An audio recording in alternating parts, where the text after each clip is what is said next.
Assalamualaikum warahmatullahi wabarakatuh. Di sini saya akan sedikit menyampaikan tentang beliau Allahyarham Gus Isamuddin Halik, ya, kebetulan kakak saya. Beliau lahir 18 Juli 1966 aslinya, tetapi zaman dulu itu kan harus dituakan, jadi akhirnya di ijazahnya itu tertulis 1965. Beliau menjalani kehidupan sebagaimana orang kebanyakan. Jadi beliau pendidikannya itu pertama di SD Endukir 1, ya, di SD Endukir 1 itu waktu itu masih bisa merangkap di MI sorenya dari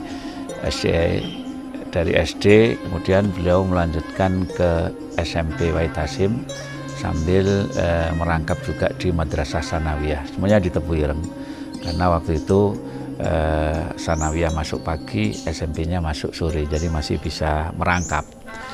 Nah, setelah lulus dari SMP, beliau melanjutkan langsung ke pesantren Lirboyo, dan ini yang luar biasanya, ini saya diceritai oleh Kiai Zamzami, hampir semua santri itu walaupun lulus Sanawiyah, lulus dari tempat lain, itu kalau di sana biasanya mengulang.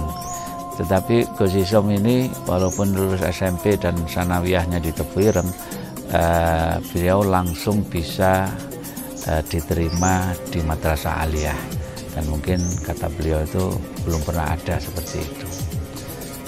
Dan memang beliau itu orang yang sangat cerdas. Nah, kecerdasannya ini di samping menurun dari ayah, ya, karena memang beliau itu adalah orang yang tekun. Jadi kalau belajar itu tekun, orang yang tulisan beliau itu rapi, baik itu tulisan Latin maupun tulisan Arabnya luar biasa bagus kan menurut saya.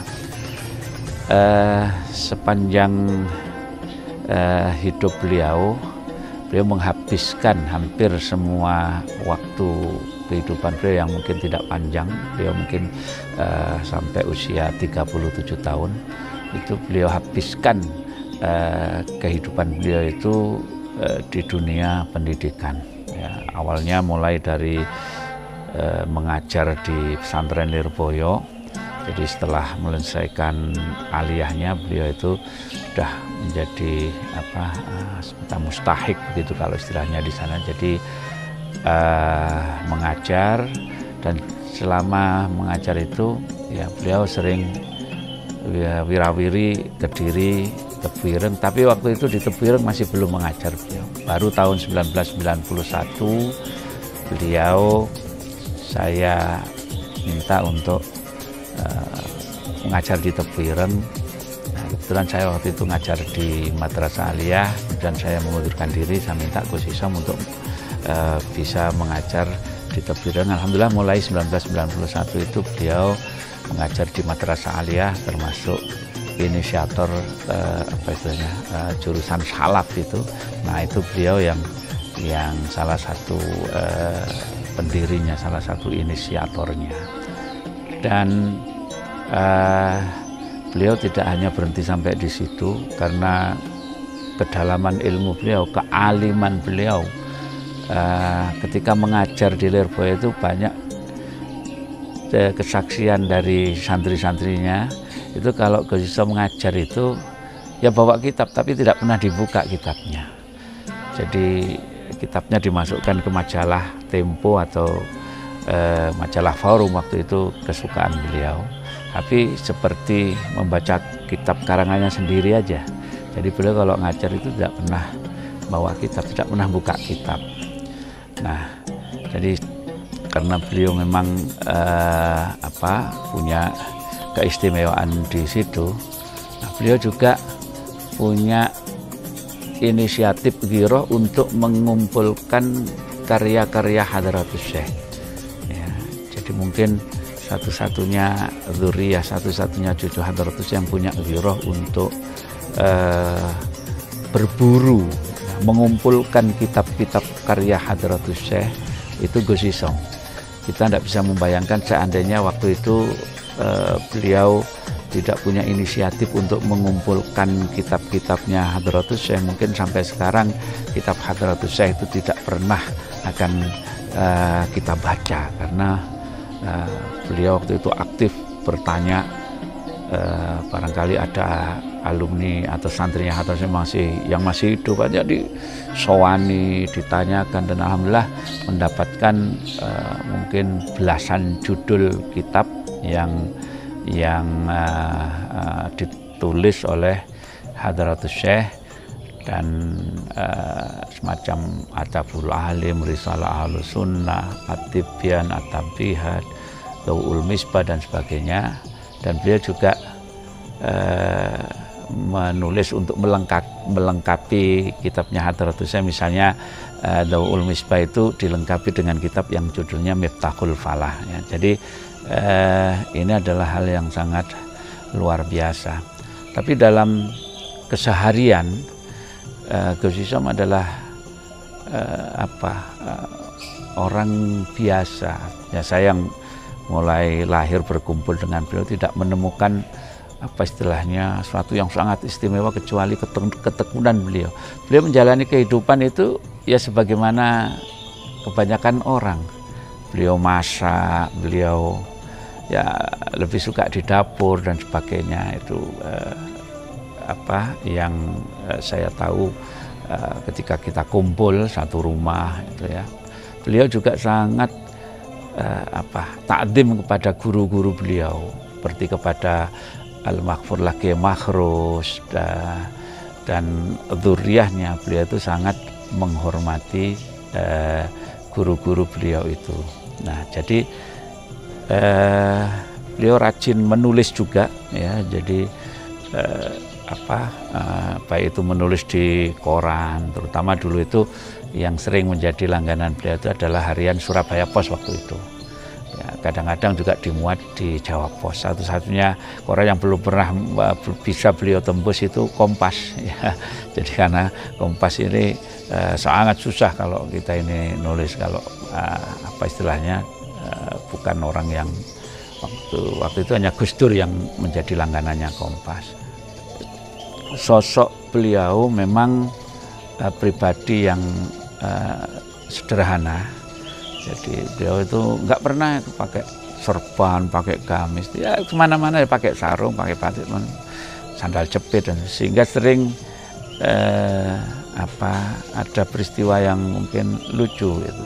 Jadi suatu ketika beliau sering ngajak anak-anak BPS, ya pengurus-pengurus BPS. Nah, jadi kadang-kadang anak yang diajak ini istilahnya penampilannya lebih mustad daripada Gus Hisham, karena Gus Hisham ini nyopir sendiri, jadi nggak disupiri, disopir sendiri, sehingga anak-anak itu suruh duduk di sebelahnya, kalau lebih dari satu ya ada yang di belakang, sehingga ketika turun dari mobil itu yang disambut, disalami itu justru Ustadz yang diajak ini, ya. Jadi karena memang ya beliau jadi penampilannya itu tidak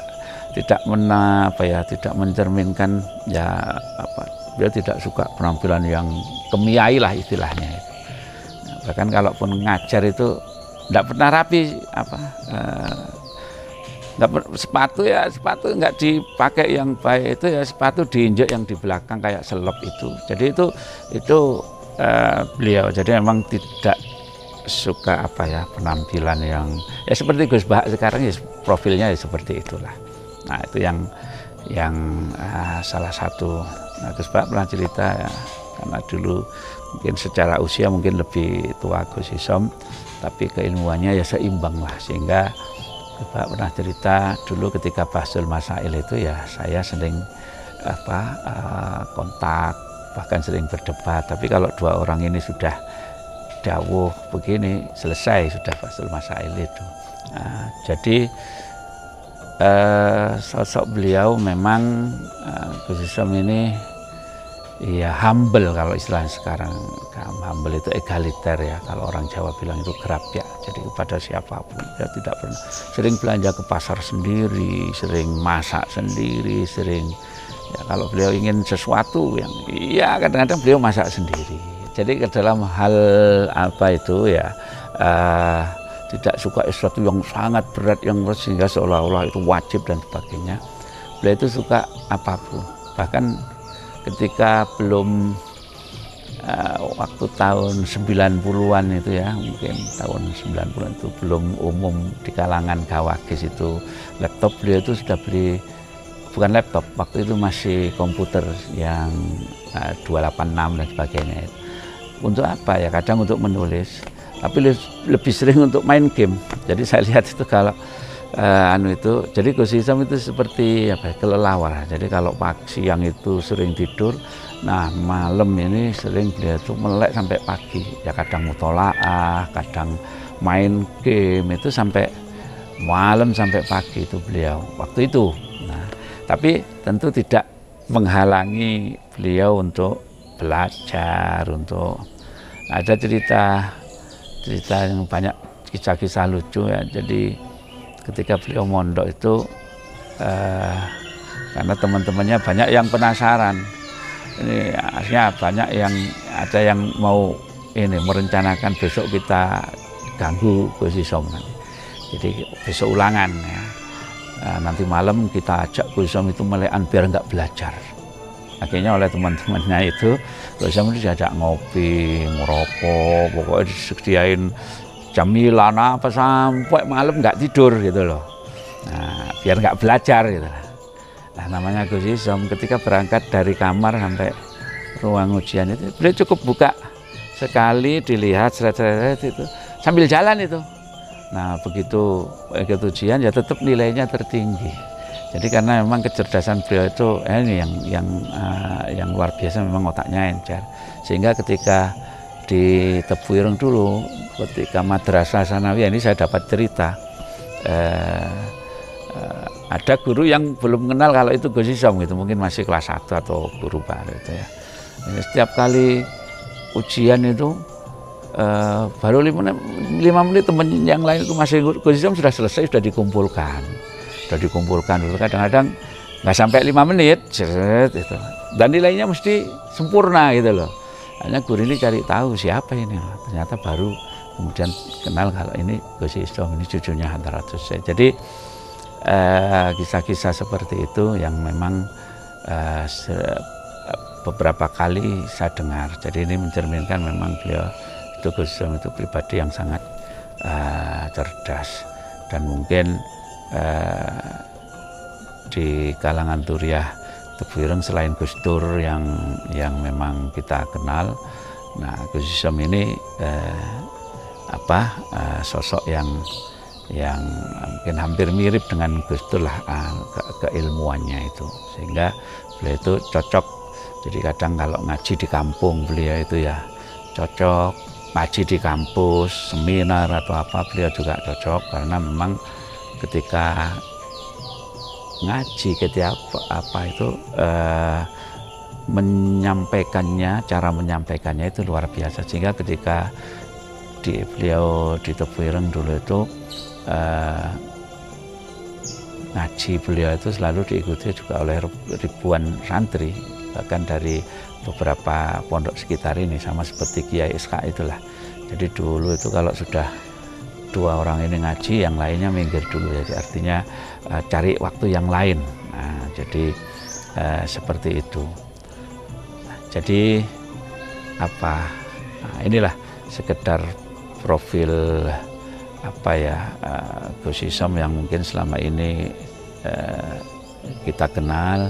Tapi memang Allah takdirkan lain ya. Jadi di saat beliau sedang moncer-moncernya, sedang dibutuhkan oleh umat, Allah waktu itu memberikan beliau ujian berupa penyakit yang sampai menyebabkan beliau wafat. Memang Gus Isom itu perokok berat.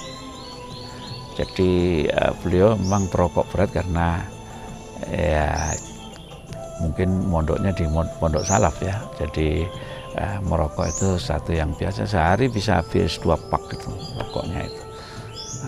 Tapi bahkan ketika sudah divonis sakit kena kanker itu ya beliau tetap nggak bisa menghentikan rokok itu, karena sakitnya itu bukan karena rokok kan. Jadi sebenarnya dia tetap merokok walaupun dengan sembunyi-sembunyi.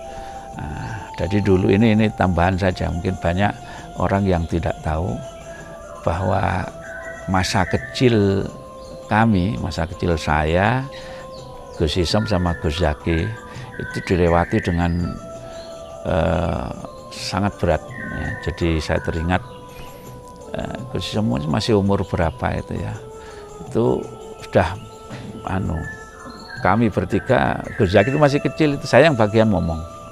Padahal waktu itu usia saya baru sekitar 4 tahun lah. Gus Zaki kan lahir 72, saya 68. Jadi 4 tahun, 5 tahun itu saya bagian ngomong Gus Zaki. Nah Gus Isom itu masak. Nah, karena ibu ini sibuk waktu itu. Sibuk jadi anggota DPR mulai tahun 1971 itu. Sehingga di rumah ini kami sering selama beberapa tahun itu seperti itu kita jalani. Nah, jadi tapi itulah yang menempa kami ini ya. Jadi belajar bersungguh-sungguh untuk caranya ngaji dan sebagainya. Makanya Gus Isom mungkin secara akademik enggak di kuliah di perguruan tinggi terkenal, beliau di Uniska, di Universitas Kadiri ya, pernah nggaru begitu. Nggaru itu maksudnya merangkap, kadang pernah kuliah di Undha juga, tapi ya nggak sempat selesai. Mungkin sarjana hukumnya itu diperoleh di Universitas Kadiri itu. Tapi ilmu agamanya ya, penguasaan kitabnya ini yang memang luar biasa. Jadi kami bertiga ini memang dipisah-pisah oleh almarhumah ibu. Jadi kalau Gus Isom itu ke Lirboyo, kemudian Gus Zaki itu di Nurul Jadid sana ya, di Paiton. Nah saya disuruh di Tebuireng aja. Jadi di Tebuireng kemudian melanjutkan ke Malang ke pesantren Miftahul Huda ketika kuliah. Jadi nggak ada yang kumpul, jadi pondoknya lain-lain sehingga karakter masing-masing ini memang berbeda. Tapi kita tetap dalam satu saling menyayangi, namanya keluarga itu.